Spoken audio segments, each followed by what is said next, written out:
Ladies and gentlemen and ninjas, welcome back to the Decon here on the African Geekdom Tip with moi, your boy J Pizzo. Today we review a TV show that I did not see coming. I didn't think I'd like this one, but I did. The Man Who Fell to Earth. So grab yourself a bowl of oatmeal and let's get into this one. I brought you here to finish what I started. This is how we all survive.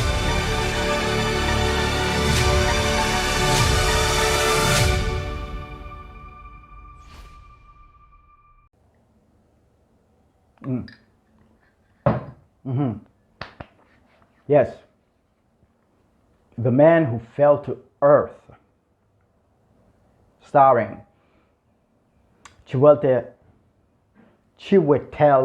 Ejiofor, one of my favorite all-time actors. I will literally watch this man in anything. I think I've watched almost everything he's in. The only thing I didn't like was 12 Years a Slave. That was a fucking slog. Sorry, up front, the plot.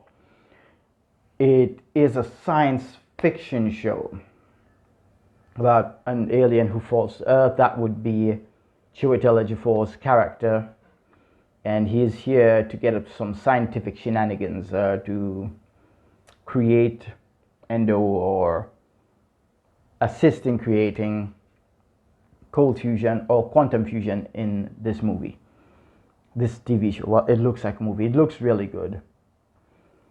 So of course the CIA gets involved, and he has a human scientist whom he must woo, being played by Naomie Harris. She was very good in the role, and her family. And yeah, the CIA is after him and his adept, aka his teacher, Bill Nighy. Is it pronounced Bill Nighy? The guy who's the bad guy in almost every fucking thing. So yeah, it's a race to the finish. There are several twists and turns ensue, and I was legitimately surprised because I found it was Alex Kurtzman's name attached to this. That Alex Kurtzman, who in movie fandom really gets blasted. His name is attached to The Amazing Spider-Man 2. He was responsible for producing and writing this show. I believe he's a showrunner on this show. He also directs quite a few of the episodes. He was responsible for writing and producing Spider-Man, the 2 Star Trek movies, Into Darkness in particular. People really blasted him for that. Him and JJ. That terrible, he wrote, directed, produced that terrible Mummy movie that was supposed to kick off the Dark Universe. And my least favorite show of the past 5 years, Clarice, which is supposed to be based on Clarice Starling, a character from the Hannibal Lecter movies and TV show, but no Hannibal. So I couldn't bother to finish that. But he really gets a short end of the stick, Alex Kurtzman.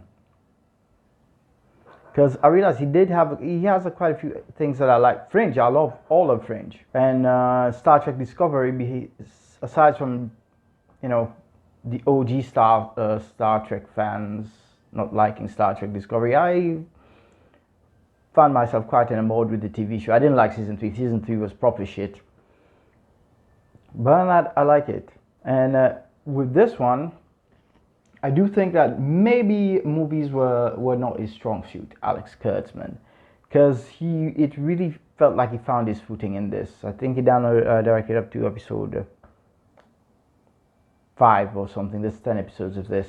But if you pay him the right cast, the right writers, magic can happen. Magic can happen anywhere, I suppose. And this show is really carried by Chiwetel Ejiofor, who obviously pours his all into this as a performer. He really comes alive on screen and really makes you believe in this character and this character's plight, Faraday, as he's now called. And that's one of the standouts for me, or a couple of the standouts. Jimmy Simpson playing one of the antagonists to Faraday's character, Spencer Clay, a CIA agent who is very unhinged. This guy plays unhinged well. He was in, where did we see him? Westworld first season was, yeah, he went off the rails in that one. Are they typecasting this guy because he looks permanently coked up? I don't know. But I like him as a performer, and in roles like this, he really shines. My other favorites was, of course, Naomi Harris as Justin Falls and Clark Peters as Josiah Falls, who plays her father. I love seeing this guy. I first saw him in The Wire, and he's a great performer, and he really shines here. This show is, although science fiction, it's not really based on these abstract science fiction concepts that people might understand. What really anchors it is the relationship between the characters. Justin and her dad, Justin and her daughter, Justin's daughter and her family friend who's babysitting her, Dean Faraday and Justin, and Agent Spencer Clay, his relationship with his handler, Finch, and there's a family of rich folk, the sister and the brother, I forgot their names, God. They're very dysfunctional, but very entertaining. And at the middle of this, you have they're orbiting around these very big sci-fi concepts.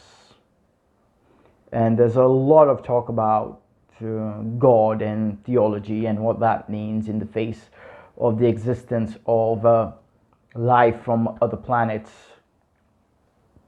But I must admit, I cringed a bit because it kept coming. Religion kept coming up, and I mean, it's okay to ask a question in a science fiction show. It's based on a book. I don't know if this is exactly to what the book is, but for me, every episode is brought up, and yeah, I get it.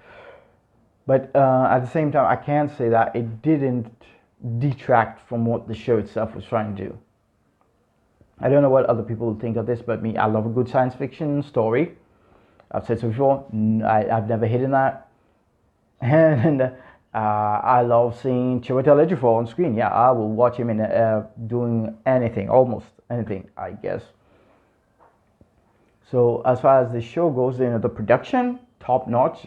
Visual effects, for what they were, top notch. The crew and supporting cast, fantastic. Direction of the first few episodes by Alex Kurtzman, also great.